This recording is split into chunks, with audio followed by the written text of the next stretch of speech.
Hello, this is Rumor reporting to you from the intersection of jet lag and perimenopause, and it's a magical place to be. I look and feel a bit like death warmed over, so we'll see how this goes, but I'm not planning on a very long video. I just wanted to come in for a bit of a catch up because I meant to post something sooner. I thought I would be able to do a little video while I was in the US visiting family for the last month, but alas, no, it was a bit too busy for that, and any free time I had was needed to gather all my marbles back together because there's a lot going on back there. There's a lot going on. So anyways, I'm here in my little souvenir hat. I don't know if it's going to show up because my skylights are so illuminated with the glow of early afternoon, but I went home primarily for a family vacation that had been planned for the end of June to Tybee Island, Georgia, which is just outside of Savannah, very close to it. So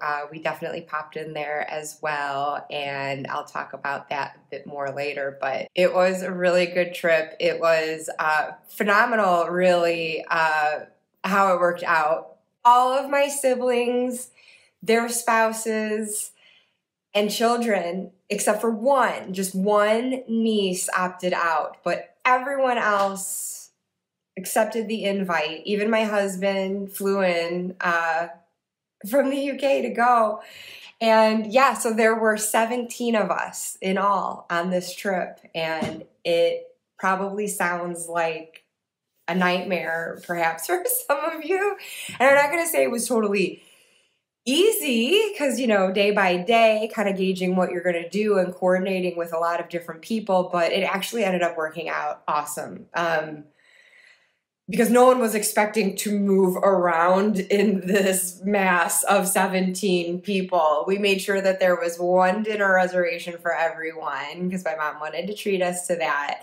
And then it just so happened that everyone, 17 for 17, wanted to do a ghost tour in Savannah. So those were the two things that we planned all together.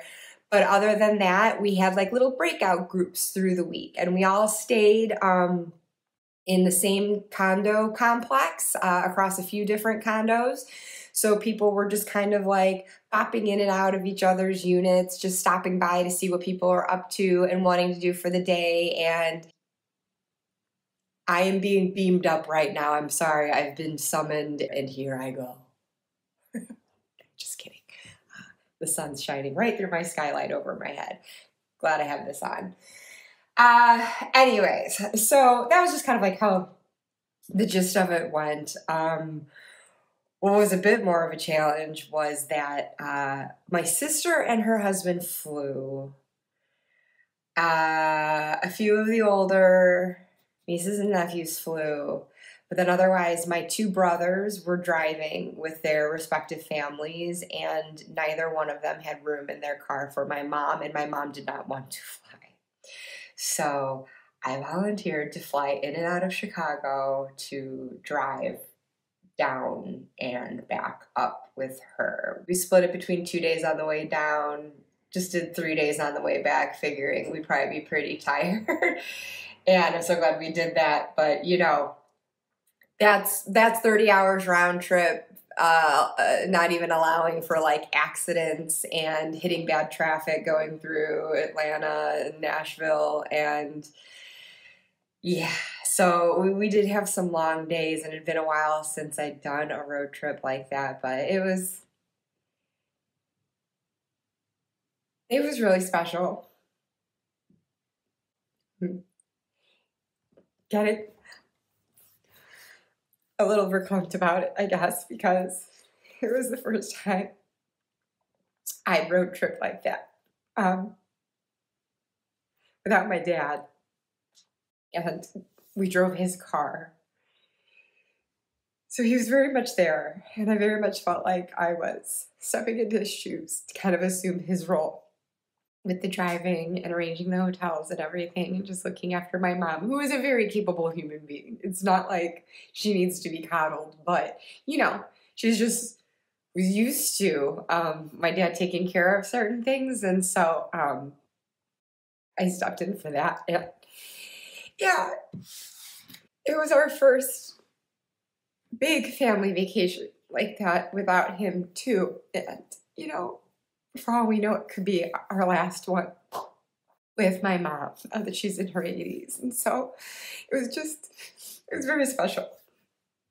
And a lighter note, how about I share a bit of tarot and oracle, being that I did select decks to make this journey with me. And in trying to choose something for beach, as well as Savannah, this is a deck pairing that I wouldn't normally think to put together, but to represent the beach in this cute little nautical bag. It's the Wisdom of the Depths Tarot. I think it's of the depths, maybe it's from the depths. I don't know why. I cannot commit to memory which one it is. Every single time I question that. But I've talked about this deck before. Oh gosh, I love it. This is my favorite deck, I think, to use in the summer because I just love all things vintage anyway. And that brings the vintage to the beach. And under the water, into the sea. And it's beautiful.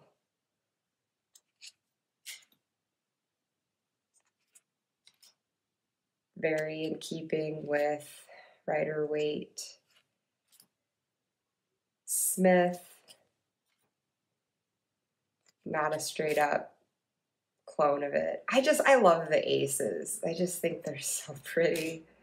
The whole deck is pretty, and it's so colorful, but then it's got these lovely muted colors as well. And oh, just seeing the sea turtle makes me miss Tybee. I got to see sea turtles at the Science Center, and it was also the time where babies were hatching and making their way to the sea. So there were, well, it's kind of scary because there are warnings on the highway that leads out to Tybee. There's turtle crossing, and so you want to watch your speed there in case there could be these little baby turtles trying to make their way. But unfortunately didn't get to see any out in the wild myself making their way. I did notice though at night from our balcony, we saw a couple people with flashlights out by the water and pretty late at night, and I was wondering if they were volunteers, because there are volunteers that help the baby sea turtles get to the water because of the light pollution from town that can confuse them. They're like looking to the moonlight, and if they see street lights and lights from businesses, they might veer the wrong way. So I would like to think that what we saw were people helping those little ones on their way. But that whole process just amazes me. I mean, talk about instinct, just nature absolutely at work. Like, to be born and just know what to do. I'm so jealous. I'm so jealous. Oh my gosh, this weekend I'm turning 48, and in 48 years, I still don't know what the hell I'm doing. So, yes, I very much envy the baby sea turtles and their primal instincts. I don't envy the danger, though, that they are put in. And that was actually why there were these sea turtles at the Marine Center, because, oh, here we go again. I guess there are certain ones that must get, like, stuck, and so they get brought in. So they had two. One was a year old, another one was 2 years old, and when they are 3, they get released back into the wild. I love this. Okay, I guess I have banged on enough about that. Isn't that so cool? Oh my God. For the devil. I love this deck. How cute is that? So that was the deck I wanted to capture the beach feels. But then in this adorable pouch from Bee, the Bee and the Snake on Etsy, I think most of my tarot bags are from there. This is a larger oracle-sized pouch where I can fit an oracle in its box. Fireflies. And this just makes me think of like the Spanish moss. And so I picked this for the Southern Gothic Oracle. And again, not a deck I would automatically think to pair with this Wisdom of the Depths, but they do share a colorful yet muted palette and vintage aesthetic. Not the closest aesthetic match that I could make, but it wasn't too terrible either. Like I said, I think the muted tones worked out really well. But anyway, focusing on this Southern Gothic Oracle, I just love these bags.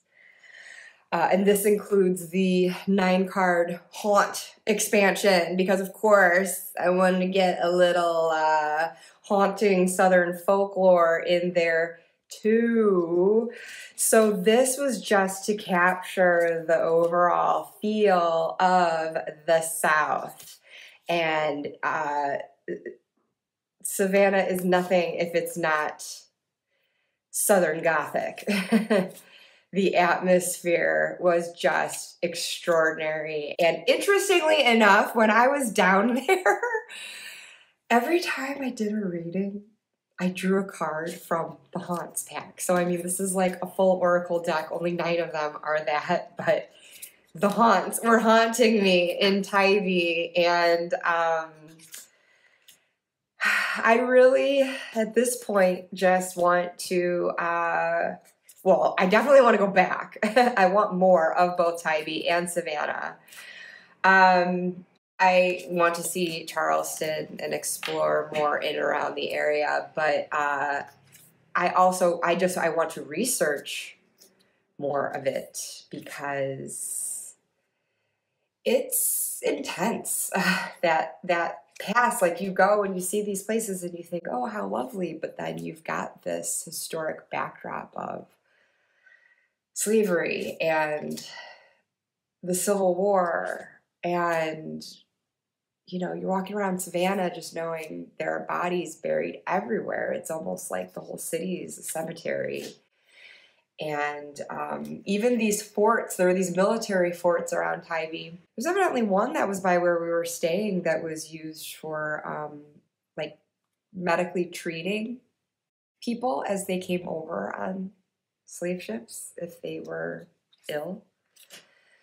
So you just hear that and it gives you pause during what's otherwise a fun and beachy holiday. And I just, it was a lot to wrap one's mind around and just gave a lot of layers to the area, the beauty, as well as the darkness. And so I just felt like drawing the haunts cards from this deck was just continuing to remind me of that, so I wouldn't forget. Ooh, this is one that I got. The Hellhound. I mean, are you kidding me? As I'm in this beautiful coastal condo with a view of the ocean. And it's like, oh my God, the Hellhound is coming for me to drag me to hell. But yes, anyways. Oh, we saw some gators. Not in the wild, thankfully, but at the Crab Shack. You could, you could feed them using fishing poles. But this deck, I think, just so wonderfully captures, because this is such a gorgeous deck, but it is also, even the cards that aren't from the Haunts expansion are haunting in their own way, and very much bringing in the the light and the shadow of the region in a complicated yet lovely homage to the South. So yes, I very much enjoyed that pairing. It just really helped me feel that much more steeped into the atmosphere of where I was. And actually, before I'm putting this tarot back, I ordered, while I was in the States, the Seashell Oracle.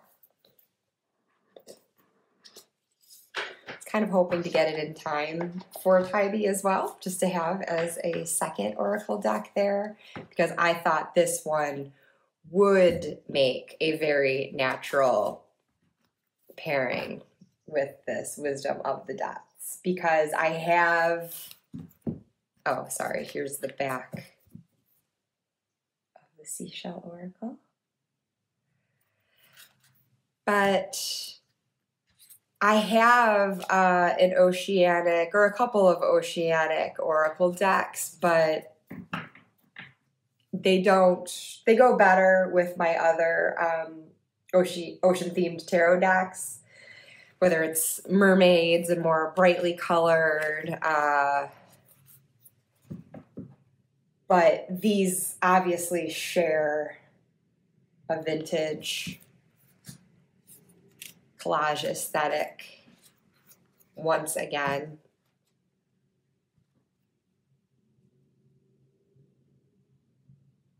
Color palette really coinciding. So I think going forward, this Seashell Oracle is my go-to pairing for this deck. So as the summer continues, I will continue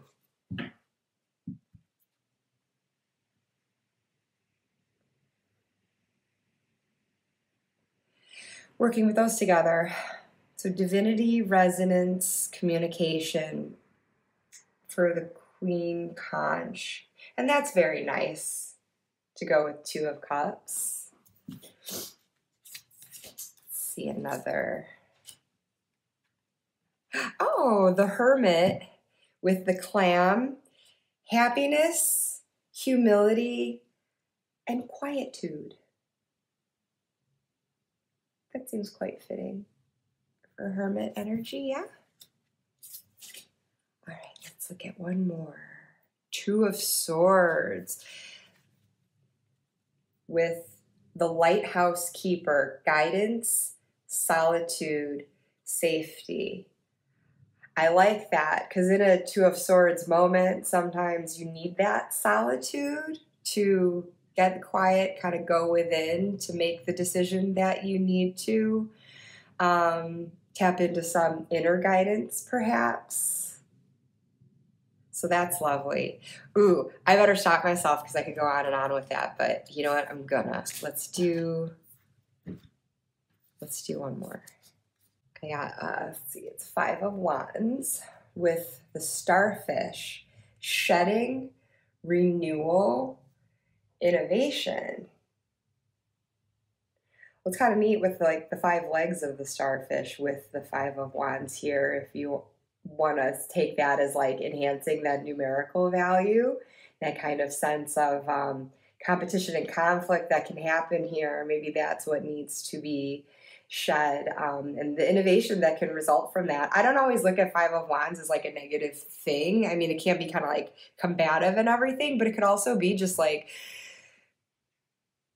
being challenged in your perspectives, and kind of a meeting of minds and sharing these different perspectives, coming up with something that's indeed innovative if you're kind of shooken up and not allowed to just stick with your status quo and stay within your comfort zone. And so, okay, now I will stop, but that was fun because I haven't worked with these together yet. So that's promising. So again, here's the guidebook for it. That's the Seashell Oracle. you want to see what the pages look like there. Short and sweet. I guess I could read an entry for one of the ones I pulled. Let's see. So for the clam that I pulled with the hermit, that was happiness, humility, quietude, burrowing under the sand and squirting anyone who disturbs its peace. The clam is content. Nothing stays buried forever. Can you find comfort in solitude? Wow, really good for that hermit card, right? Yeah, so that was good. And I think this had come with like a basic guidebook.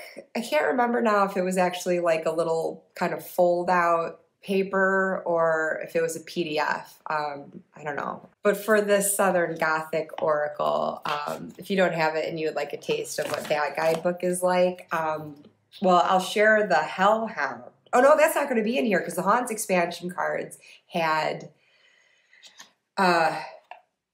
that was something you had to get online, a PDF, just for those 9 cards. But here, let's grab one. This is one I showed. The armadillo basket is grounding and fierce protection. Armadillos are funny-looking creatures who, like the turtle, carry their houses on their backs. Some crafters in the South take advantage of the armadillo's armor to create taxidermy baskets from the animals' bodies.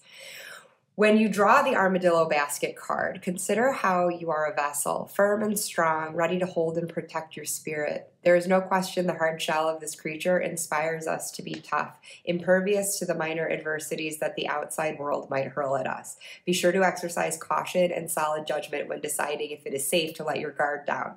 Like the armadillo, you may be tough, but you're not immortal.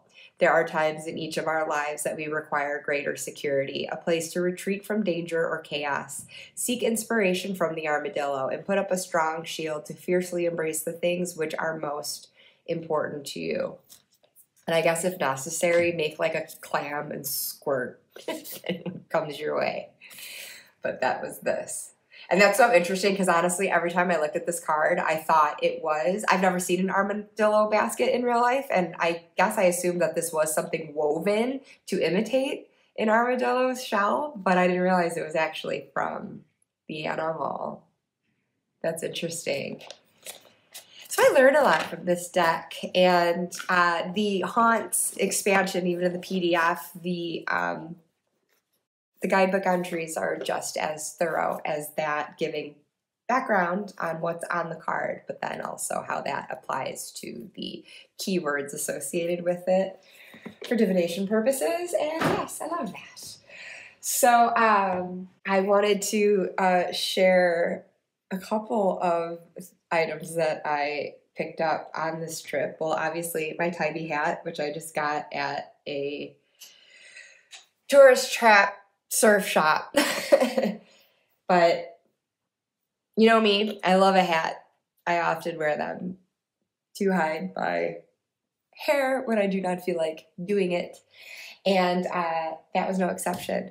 But then one of my favorite takeaways from the trip, like physical, tangible takeaway. So I mentioned Bonaventure Cemetery. If you follow me on Instagram, I shared several photos that I took there. And I swear the pictures just take themselves in a place like that. Like it was just so gloriously Gothic. I love cemeteries anyway. There was just nothing like experiencing that kind of atmosphere with the trees overhead just intertwining and the Spanish moss hanging down. Like I've been waiting my whole life to see that Spanish moss somewhere other than the queue for the Tower of Terror ride at, what is it, Hollywood Studios in Orlando. Anyways, we were on our way out back towards the car when I'm walking down this path and then I'm looking down this other one and I see like an angel statue, and then there's like a little gated plot in front of it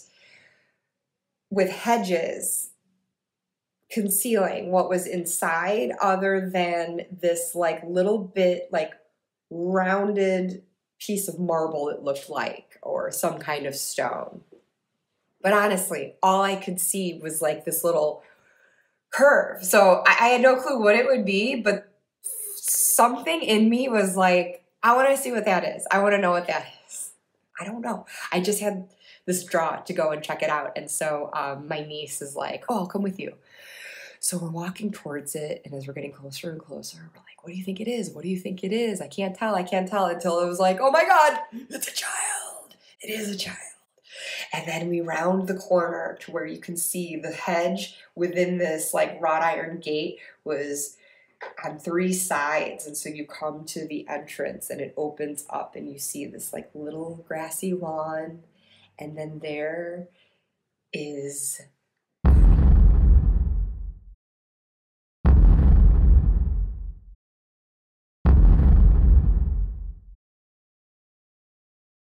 Gracie.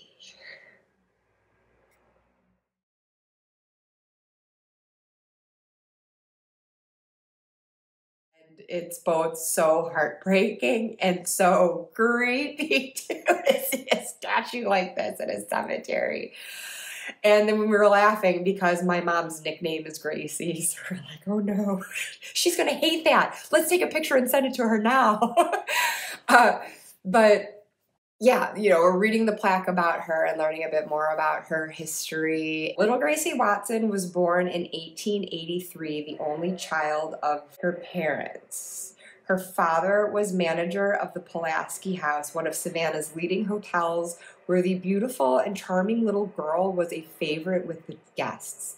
2 days before Easter in April 1889, Gracie died of pneumonia at the age of 6. In 1890, when the rising sculptor John Waltz moved to Savannah, he carved from a photograph this life-sized, delicately detailed marble statue, which for almost a century has captured the interest of all passers-by. Yeah. Yes, it did. And as it was kind of haunted by the fact that it wasn't like we walked by and saw her in full view. I mean, we were on our way out just making this beeline. And just from this little sliver of the top of her head, something compelled me to go there. So we're looking in, and in the gated enclosure, and even like on the stoop just outside of it, there were stones and coins, which we saw on a lot of the graves there. And inside, there were actual dollar bills. There were some little rubber duckies, so I imagine some people bring her toys. The money, I believe, though, I don't know. I mean, it could just be an offering from people just as a gift to leave her something, but it's also part of hoodoo practice, more of a transactional ritual, offering money to the dead in return for their help. I didn't realize that at the time, though. So if I did have a coin on me, I was going to chuck it in there as just a little gifty for Gracie, because I just felt bad that my first reaction was, ew, creepy, ooh. And so I just thought, oh, little girl, I'm so sorry about that initial reaction, but sorry, not sorry. I kind of can't help it. I still think it's creepy, but I don't know. I did want to leave her with something. Again, glad I didn't happen to have the coin on hand, because money would have felt transactional and I wasn't asking for anything. I just wanted to give a gift. So all I could think of, as I'm wearing this bright orange shirt with these bright orange shoes, I'm looking through my purse and I find these bright orange Tic-Tacs. So I'm like quickly just shaking them out, and I just kind of chucked one between the bars into the enclosure for something for Gracie to remember me and my glaring orange outfit behind. So I don't know. I hope she's enjoying that, whether she can actually suck on it or not, and hopefully she doesn't come for me. So, as far as my tangible takeaway then, that is a very distinct memory. Then it was like a day or two after that, maybe the next day, I was at a shop by the South Beach in Tybee, and there was a book section that had a whole bookcase on paranormal Savannah stories, and then I see this. Gracie, but with glowing eyes. That's the best. I'm not walking out of here without this. I don't care if this book is full of lies and typos. I want it. Savannah folklore. So, yeah. By Nicole Carlson Easley. So apologies to her if I've just accused this book of being riddled with lies.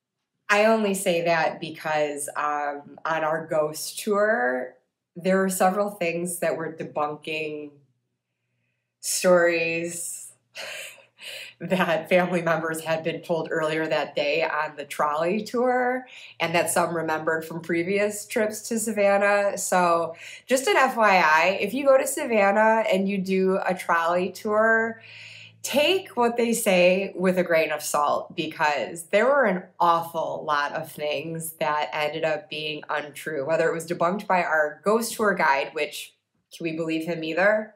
Not necessarily.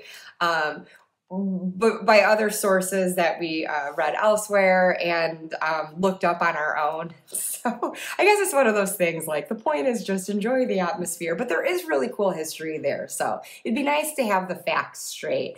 But it was usually just like little like tidbits, like, oh, that's where this expression comes from. Just little things like that tended to be not accurate, seemingly. But here's a picture of Mercer House. I also shared a photo of this on Instagram recently, along with other photos that I took in Savannah, if you want to go check that out.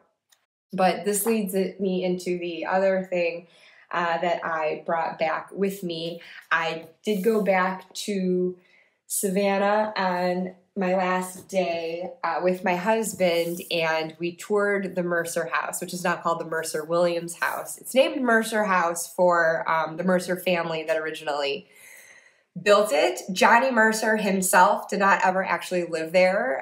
He is the famous songwriter. We saw his family plot at Bonaventure Cemetery, but he never actually lived in the house.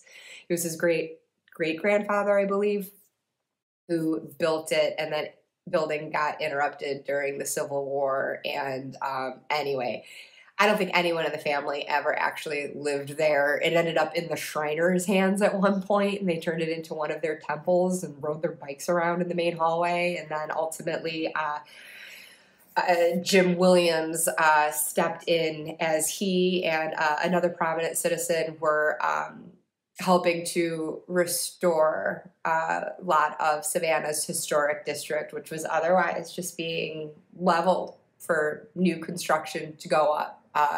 It was not a protected area. So we get to enjoy this old historic beauty of Savannah and these like grand homes, mansions, now because of the restoration of private individuals who took this challenge on. So anyways, Jim Williams was one of them who went and actually restored that house himself, among many houses that he restored.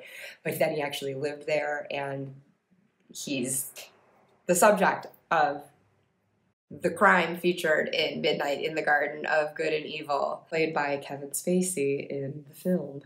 So prior to this trip, I had only ever seen the film about 1 million times. I love it so much. I remember having the soundtrack years ago and listening to it all the time.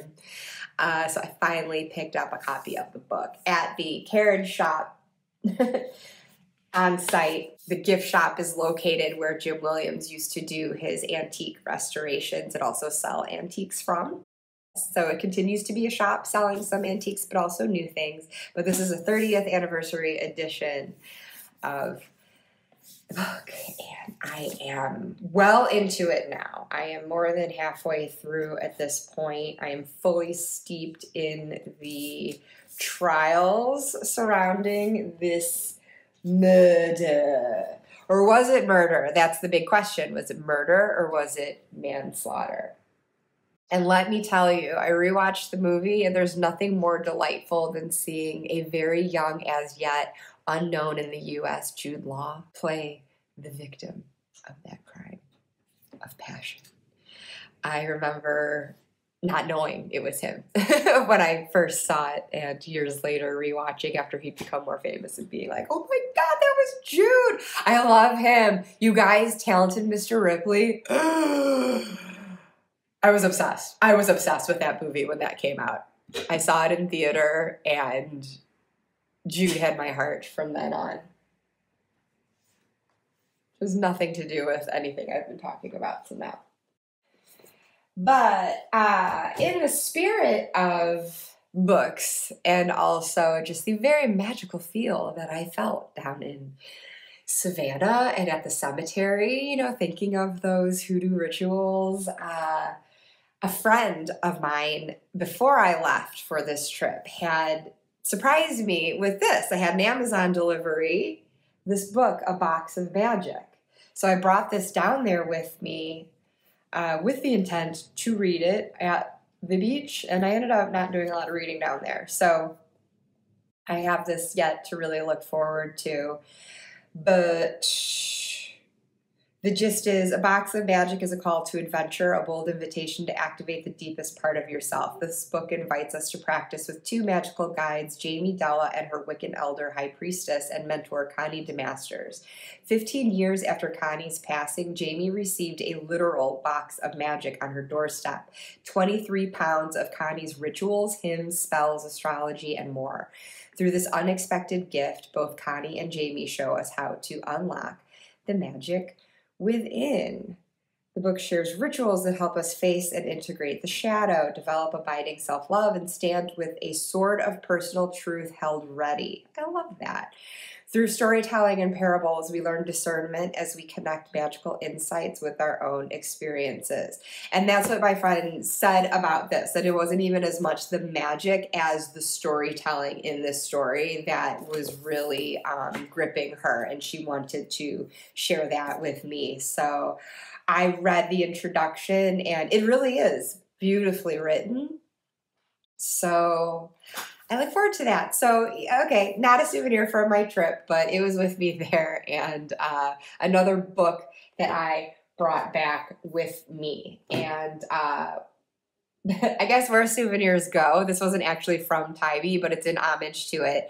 On the drive back, my mom and I wanted to stretch our legs at one point as we were driving through Kentucky, and we saw a sign for an antique district in some historic small town. So we just exited off the highway and went to this random tiny little town and perused through a great big antique shop that we found on the main street there. And I ended up finding this little crabby, just a little decoration. And look, it's got a little hidey hole. I can stash something in there, and I haven't decided yet what I will. But $8 and a little treasure that will remind me of this vacation and that road trip with my mom. Worth it. Worth way more. It's priceless. So I think that that's all I want to talk about for now.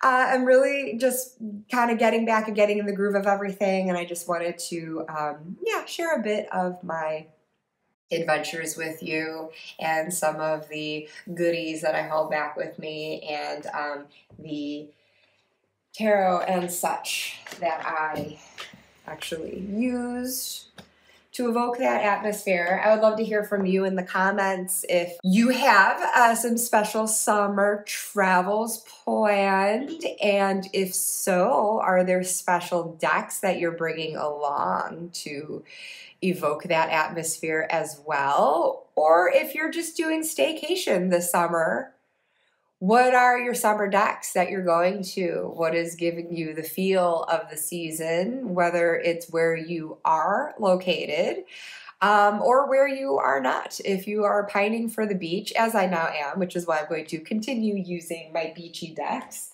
or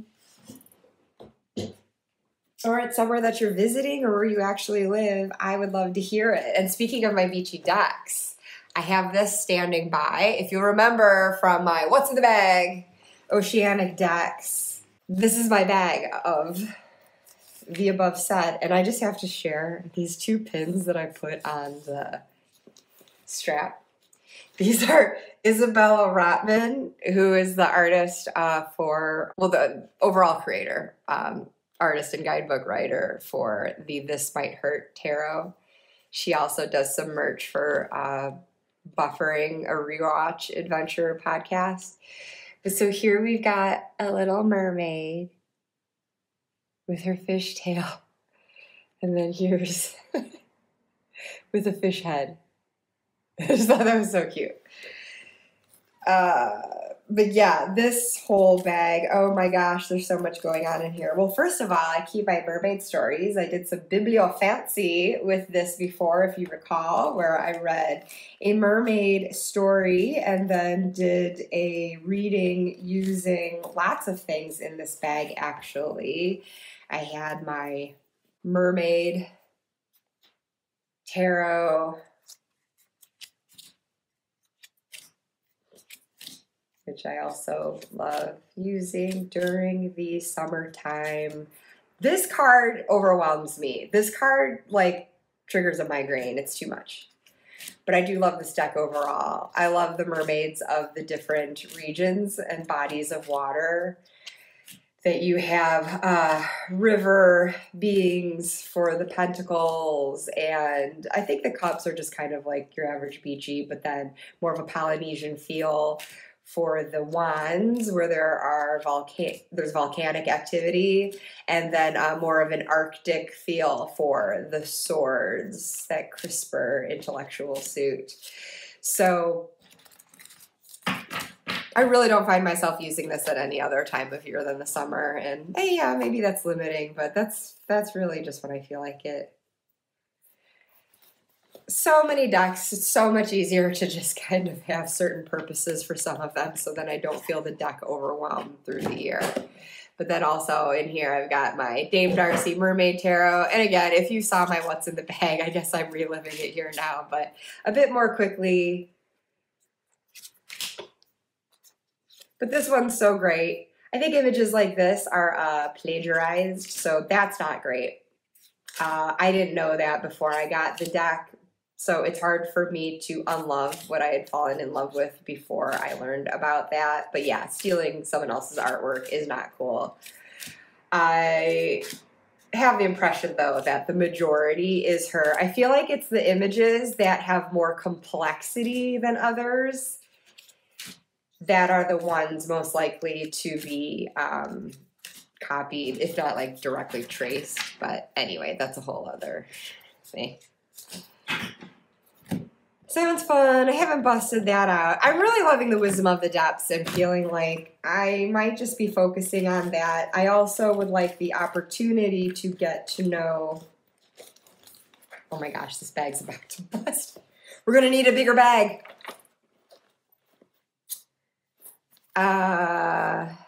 It's an appropriate ocean reference, eh? This bag's so cute. I used to keep Dame Darcy in here, but now she's been ousted. So I can put the Tempest Tarot inside, and so this is new to me. I got it last year, but I promptly put it away so that I would not, again, overwhelm myself. And I have pulled this out for a few sample readings just to kind of test it out, and I'm really enjoying it. It's more pip style, which is nice, though. I don't think they're lazy pips.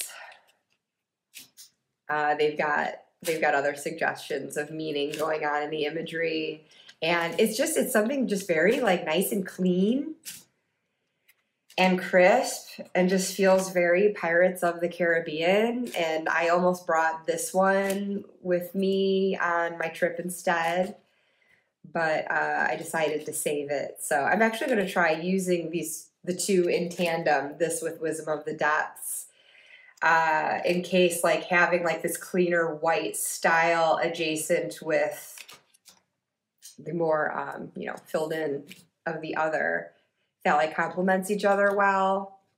This also has a vintage feel. But yes, so I look forward to working with this more, and I'm going to actually keep it out. So I'll put it on my tarot table. And then I had shared this In a previous video, I got this Bicycle Neptune's Graveyard playing card deck. Just your standard playing cards, but we've got mermaids as jokers. We've got skeleton pirates for the court. And then the pip cards just have the skull and seaweed motif going all throughout. Gorgeous. And it looks beautiful with this deck too. So in my sample readings, I was playing with doing a reading with the tarot deck and then just kind of some quick cartomancy for general energy based on the suits and numbers. I'm very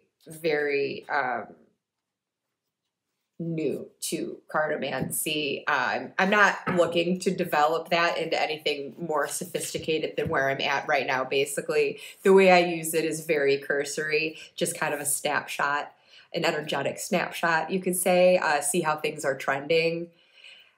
I'm pretty satisfied with that.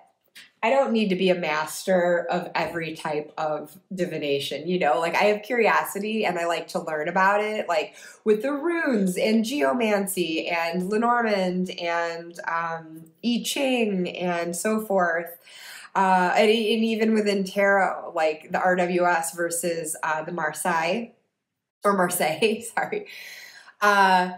You know, like Marseille is something I've studied. I just tend to favor RWS. And so I am always interested in learning, but I've decided I'm not going to kill myself trying to become an expert at all the things. I'd rather be better and go deeper at fewer things and feel really confident with that than just spread myself thin across everything. And so I think that's what happened in my initial years studying tarot and just divination in general. I think that I just kept being like, ooh, that's something new. I want to learn more about that. Oh, I want to learn more about that. I mean, like charm casting and like it, because it's so cool how you can layer things on. There's the dice casting. So I do like using all of it. I like using those layers, but I feel like tarot and like RWS tarot is always going to be at the core of it. And then that oracle card to supplement. And then if I bring anything else in, it's going to be like in a smaller and just in a snapshot way. Like if it could just give me a little added insight, but nothing that I would be looking to like be able to do full, massive, deep readings within in and of itself. Like with Lenormand, sorry, I understand the concept of the grand tableau. I've never done one. I would like to try one sometime, but like I just don't think that I'm that reader. I don't think I'm the person that's going to do these huge full-blown Lenormand readings. I think I'm the person that's going to do a tarot reading and then pull a couple of Lenormand cards as clarity or elaboration. Oh, here's the box for the other tarot. It is Wisdom of the Depths. So just to fact check myself there. What have I got here? So these are the little supplements I've got going on here. So I've got that playing card deck. I've got these oracle cards. Whispers of the Ocean. And there's our sea turtles again. So this one's gorgeous with the Mermaid Tarot. Gorgeous, gorgeous, gorgeous. The illustration is very similar and the vibrancy of the color. So when I'm in the mood for that, that's the pairing that I will grab. And yeah, I just think this is wonderful. You get a lot of information right here on the card, which is nice. You don't have to grab the guidebook, but then if you do, there's nice, thorough descriptions in there. And this is just a pretty aqua aura crystal that I keep with these decks, etc. Got sea melodies. This is a little mini deck where you just get these sorts of keywords. It's just fun to bring in to a tarot reading if ever you just want a little more to grab onto, keywords and phrases. Looks really cute with the decks aesthetically. Though I was just dissing Marseille, I have this tarot siren, which is a mermaid sea creature version of the Marseille, as you can see in these pit cards. And you know what? I think I've got them, if you can see here, I've got this separated out because, again, because I think Marseille is not my ultimate thing. More something I'll use as a supplement maybe to an RWS reading. I have separated out the pips from the quartz from the majors. And while I'm talking, I'll show some of the illustrated cards. Here are the quartz. For that purpose of just using it as like a quick supplement to an RWS reading, like sometimes I like to pull the majors out to do an overarching, I might put it at the top of a reading as like a basic past, present, future, just to see, similar to how I would use playing cards actually, just to kind of see like the trend of energies from where we were to where we are and where we're going, just that overarching trend that gives me some context for then the actual reading at hand, which can go into something more specific for a specific topic. So that's a case where I might want to just break out the majors. I might use these minors, pips, in a similar way as I would the playing card. Just a quick like boom, boom, boom, or even just pulling one as a supplement. Yes, so just to show some more quartz. So yeah, a court card, I guess I could bring out to be representative of the querent or maybe someone else in their life, like to just pull out as that signifier card so that I don't have to pull it out of the deck that I'm using, so that that card in the other deck has a chance to show up again to reinforce a message. Yeah, whatever I'm kind of feeling, but that's just, I mean, a very quick and basic example of how I might incorporate this deck. I think that one will probably look really cute with the Tempest Tarot, just with their hand illustrated style. I mean, spoiling myself for choice here. Basically, I'm giving myself enough options here that it's like whatever the hell I feel like, basically, is what it comes down to. And I can't believe it. I really am just recreating the whole what's in the bag. But this is an updated what's in the bag. Some of this stuff wasn't in here the first time I did it. So speaking of charm casting earlier, I've got my Oceanic charms, which I will cast this buttons to become like a little tray. So that becomes my little casting tray for my charms if I am in that mood. I've got more playing cards, but these are seashell playing cards, and I don't use them as playing cards. I use it for conchomancy. So each of these cards features a seashell, and I have written keywords here that were taken from a book on conchomancy that I consulted. And then as far as I could find the shells in the book depicted in the deck, and if there were extra shells in the deck, which there were, kind of seeing the trend with how the keywords were being associated with different shells, then I started just intuitively creating my own for what was left over. So I will use this to pull a seashell and then see what that relates to. So this is the horned turban shell. Peel away outer layers to find inner light, shed beliefs, dictated by others. So that's just fun to pull out in any reading, because I mean, if I'm going to be working with oceanic decks, it's so fun to bring in another divination related to the ocean and just to get, again, that extra snapshot. The giant or great scallop, hero's journey, pilgrimage, being someone's hero. It's just such a quick and simple thing, and I don't have all of these seashells to do the actual grabbing and casting with, and so just shuffling the deck makes it quite easy. And I'm sure there's an Oceanic Lenormand deck out there, but what I have done, I can't remember what this deck was called. It was something I found on Etsy, but it was a mermaid-themed playing card deck, and so I pulled out the 36 cards that correspond with Lenormand, and I just wrote, if you could see, with a silver Sharpie, I wrote the word and like a little image for each of the Lenormand symbols.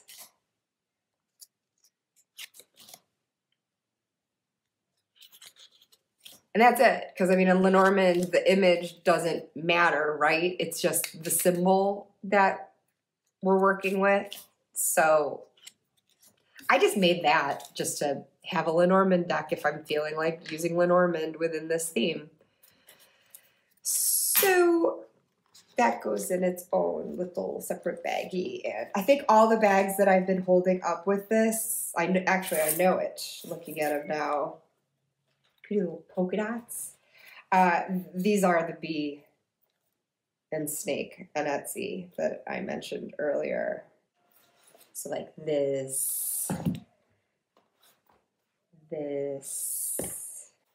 my Whispers of the Ocean Oracle goes in here, the sea turtles, and I like the interior of that too. That's what's so pretty with these two. They have pretty contrasting interiors, except for this one, it's just white.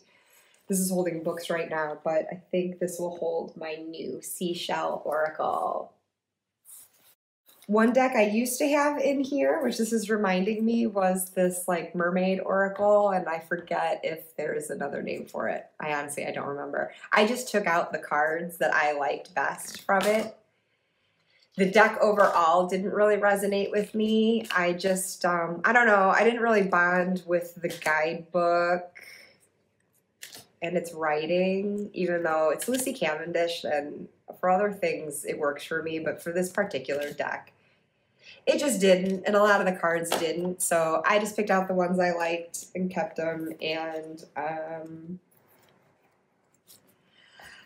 might have just tossed the rest. I'm sorry, I hope that doesn't horrify anyone, but I think I just binned it. I don't do that to all my decks that I rehold. I do hold on to them until I can find a home for them. But for that one, like, I don't know, I had made notations in the guidebook, and it just seemed like something, because I was taking cards out, like it just seemed like something I didn't want to give to someone incomplete, and it didn't seem like anything, I don't know, I didn't have any idea, like crafty ideas for it, and so that's when I just kind of had to take myself back and remind myself that, you know, it's paper and ink, and here you go. Those cards are glossy though, so I actually don't know if the cards themselves are able to be recycled. The guidebook could be, at least in the box, hopefully. But okay, now I'm done.